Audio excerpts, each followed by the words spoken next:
జై శ్రీకృష్ణ. ఒక చిన్న బాలుడు వేల పడగలున్న భయంకరమైన విషసర్పంపై నృత్యం చేశారంటే నమ్మగలరా? ఆ చిన్న బాలుడు మరెవరో కాదు, మన శ్రీకృష్ణుడే.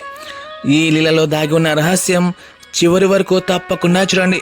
హరినామస్మరణ సర్వ పుణ్యదాయకం మరియు శుభకరం, మంగళకరం. యమునా నదికి ఒకప్పుడు ఎవ్వరూ దగ్గరికి వెళ్ళడానికి ధైర్యం చేయలేకపోయేవారు.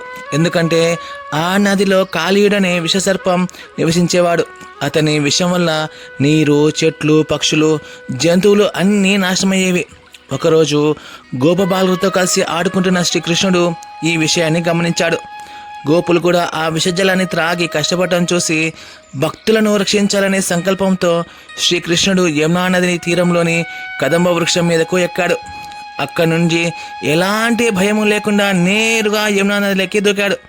నీటిలో పెద్ద పెద్ద అలలు ఎగిసిపడ్డాయి. ఆ శబ్దం విని కాళీయుడు కోపంతో బయటకు వచ్చి శ్రీకృష్ణుని తన భారీ శరీరంతో చుట్టేశాడు. ఈ దృశ్యం చూసి గోపబాలురు, గోపికలు, నందమహారాజు, యశోదమ్మ అందరూ తీవ్ర ఆందోళనకు గురయ్యారు. కానీ శ్రీకృష్ణుడు సాధారణ బాలుడు కాదు. ఆయన ఈ యొక్క సర్వలోకాలకు పరమేశ్వరుడు. ఒక్క క్షణంలోనే శ్రీకృష్ణుడు కాళీని యొక్క బంధనాన్ని విడిపించుకొని అతని అనేక పడగలపైకి ఎగిరి నిలబడ్డాడు. తర్వాత తన దివ్య పాదాలతో కాళీని పడగలపై నృత్యం చేయడం ప్రారంభించాడు. భగవంతుని యొక్క ప్రతి అడుగు కాళీని యొక్క గర్వాన్ని పూర్తిగా అంచివేసింది. అతని శక్తి పూర్తిగా తగ్గిపోయింది. చివరకు కాళీయుడు ఓడిపోయి ప్రాణాల కోసం శ్రీకృష్ణుని వేడుకున్నాడు. అప్పుడు కాళీని యొక్క భార్యలు శ్రీకృష్ణుని ముందు వినమ్రంగా నమస్కరించి, ప్రభు, మా భర్త అజ్ఞానంతో తప్పు చేశాడు, దయచేసి అతన్ని క్షమించండి అని ప్రార్థించారు. కరుణా సాగరుడైన శ్రీకృష్ణుడు కాళీని క్షమించాడు. ఈ యమునకు విడిచి రమణక ద్వీపానికి వెళ్ళిపో, ఇకపై ఎవ్వరికీ హాని చేయకు అని ఆజ్ఞాపించాడు. అలాగే తన పాదముద్రలు కాళీని పడగలపై ఉండటంతో గరుత్మంతుడు ఇకపై అతనికి ఎటువంటి హాని చేయడని వరమిచ్చాడు. ఆ రోజు నుండి యమునా నది మళ్ళీ పవిత్రమైంది. వ్రజవాసులందరూ ఎంతో ఆనందంతో అందరూ కలిసి శ్రీకృష్ణ భగవాను యొక్క మహిమను కీర్తించారు.